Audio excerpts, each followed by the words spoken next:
What is up, Obscure Mic people? It's Bark, coming back at you with another microphone review, test, demo, whatever you want to call it, video. And today, I've got the Heil Classic Pro studio microphone with the nice little call sign on it. There it is. Just got to move your finger just enough to get to where you want to go. Classic Pro studio microphone.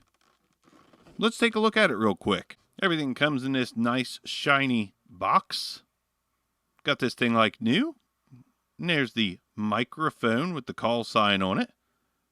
Beautiful. Got the bass stand, very heavy bass stand, very classic looking, retro looking bass stand.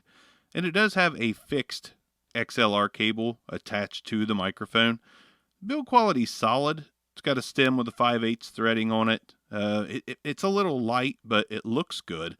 Just doesn't feel overly robust, but it does feel mostly fine. Now on the bottom of the microphone, which I didn't show you, it has a low-cut filter switch. I'll put a picture of that on here. This microphone, I believe, is discontinued, so if you want it, you're going to have to go through some stuff to get it. I found one on Musician's Friend used, but it was never unwrapped. I think somebody just found a box of these they couldn't sell and was like, let's just sell them to Musician's Friend or Guitar Center or whatever.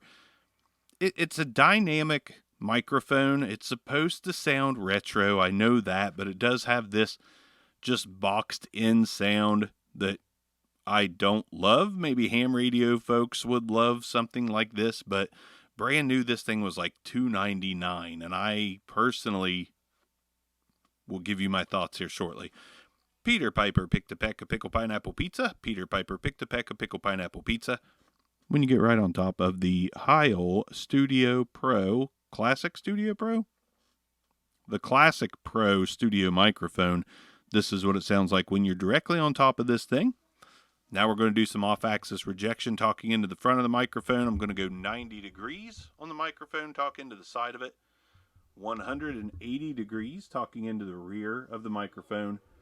90 degrees yet again. I'm sorry for the noise you're probably getting when I do this, but then back around slowly to the front of the microphone. All right, so my thoughts on this thing. Classic, vintage, yeah, like you want it as a looking piece, okay, but it does have that Heil, I'm sorry, underwhelming sound. This just sounds cheap. I get it.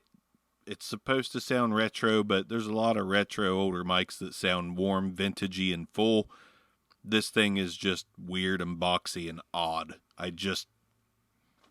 Not for me, man. Not for me at all. Actually, one of the most surprising mics. Like, I just thought because of the price point that it used to sell at, that it would be decent.